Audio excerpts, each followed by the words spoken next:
मित्रों, आज एक राजनीतिक पार्टी की बात कर लेते हैं जिसका जन्म 100 बरस पहले हुआ था। 1920 में यही दिन थे।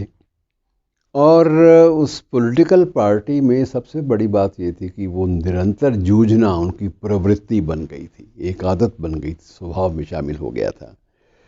श्रोमणी अकाली दल मेरी मुराद है श्रोमणी अकाली दल से, जिसकी स्थापना 1920 में हुई थी और हुई इसलिए थी कि गुरुद्वारों पर कुछ असामाजिक तत्वों का और ऐसे तत्वों का जिनका जिनका गुरुओं की जो संदेश थे उनमें को बहुत गहरी आस्था नहीं थी, उन पर कब्जा था।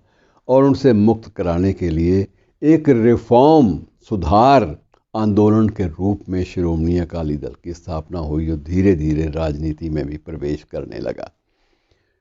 तो 100 साल का इतिहास किसी पार्टी का हो जाए मित्रों, बहुत बड़ा होता है।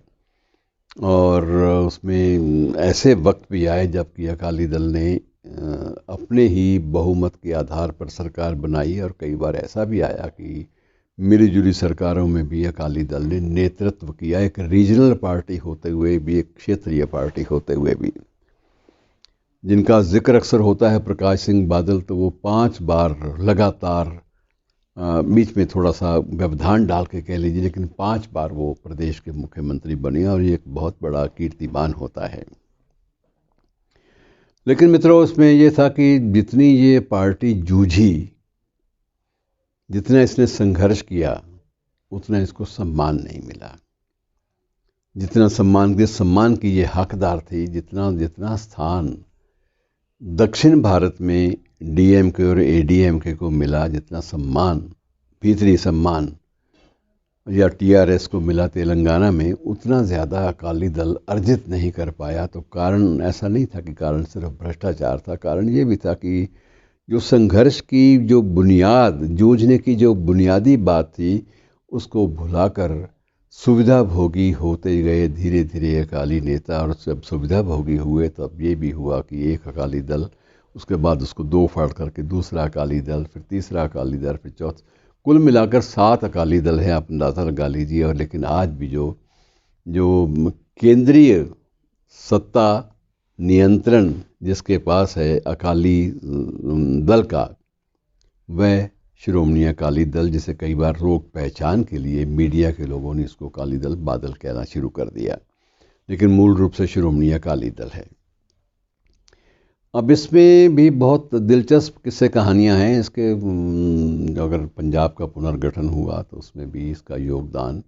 और मित्रों, एक और बात आपसे साझी कर लूँ, भारत पाक विभाजन के समय एक वक्त में ये तय हो गया कि आबादी के लिहाज से मुस्लिम बहुल होने के आधार पर फिरोज़पुर और ज़ीरा दोनों जो हैं ये पाकिस्तान में जाने की प्रपोजल बन गई। और उसने, रेड क्लिफ ने ये प्रस्ताव लगभग स्वीकार कर लिया।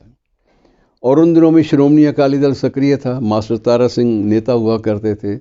जब उनको पता चला कि ये चीज़ें ऐसी हो रही हैं, उनको एक उनका विश्वस्त अधिकारी था, उसने संकेत दिया कि मास्टर जी बचा लो पंजाब को, वरना ये हिस्सा तो जाने वाला है आपका।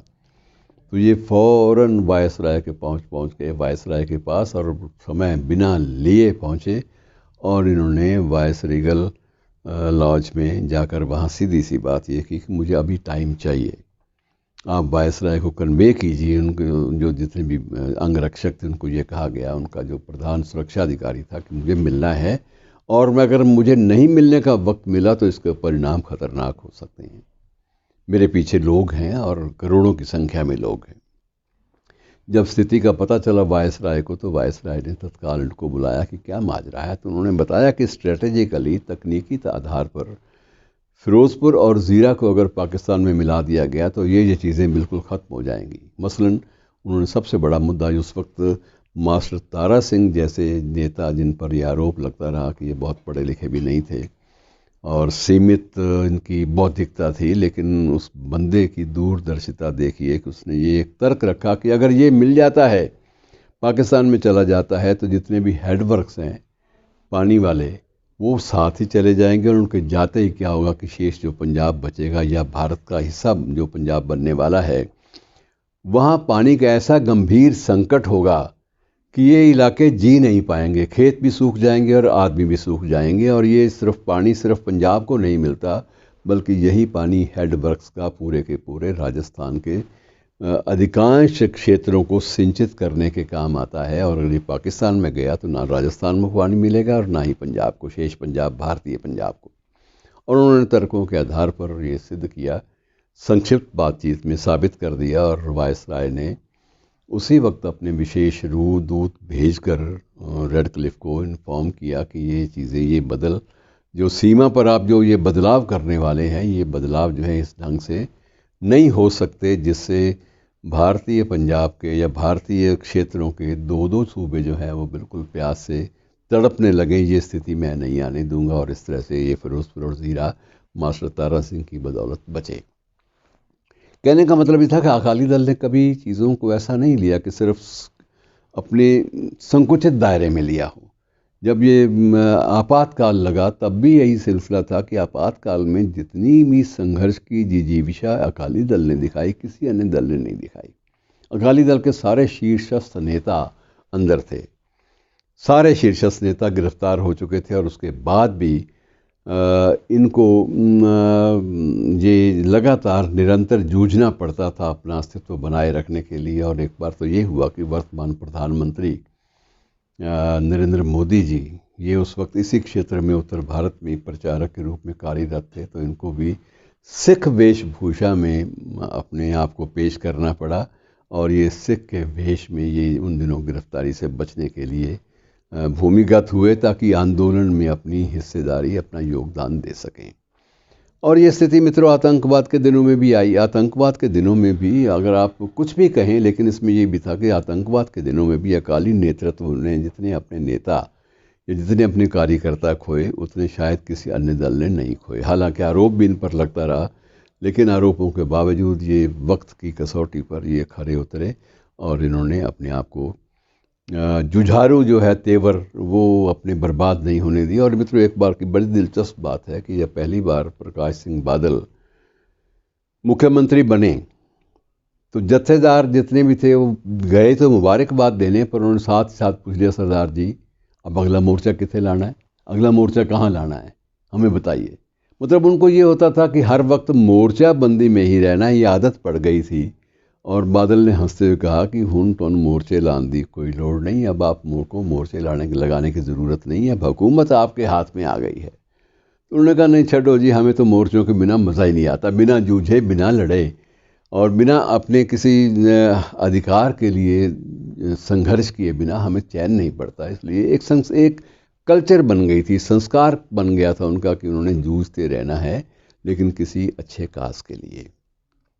और ये एक बहुत बड़ी बात थी मित्रों। ये ठीक है, उतार चढ़ाव बहुत देखे इस पार्टी ने, टुकड़े टुकड़े भी इसके हुए, आरोप जो है भ्रष्टाचार के वो भी इसी के नेताओं पे ज़्यादा लगे, लेकिन इसी में मास्टर तारा सिंह जैसे नेता भी थे जिनका जब निधन हुआ वो आदमी भारत पाक विभाजन से पूर्व भी और बाद में भी बेहद प्रासंगिक रहा, सबसे ज़्यादा प्रासंगिक वही रहा। लेकिन जब देहांत हुआ मित्रों तो पूरे बैंक के खाते में 36 रुपए निकले। इतने बड़े नेता के मास्टर तारा सिंह, जो नाम इतना बड़ा था, कद्दावर, और कद्दावर आदमी के खाते में सिर्फ 36 रुपए निकले, तो ये ईमानदारी की हद थी और समर्पण भाव की हद थी। तो ऐसी पार्टी, ऐसी क्षेत्रीय पार्टी को जब 100 साल अपने पूरे करने का अवसर मिला है, शताब्दी वर्ष बनाने का, तो ये एक मानना चाहिए कि कहीं ना कहीं जो जूझने की जो प्रवृत्ति है, जो सकारात्मकता है, कहीं ना कहीं वो काम आती है। और श्रोमणी अकाली दल आज भी प्रासंगिक है और प्रासंगिक रहेगा। सत्ता में वापसी कैसे होती है ये सिलसिला ये आपके और मेरे बीच का नहीं है, ये लोग तय करेंगे, जनादेश क्या कहता है। लेकिन इस पार्टी में जूझने के संस्कार आज भी कायम हैं। शुक्रिया दोस्तों।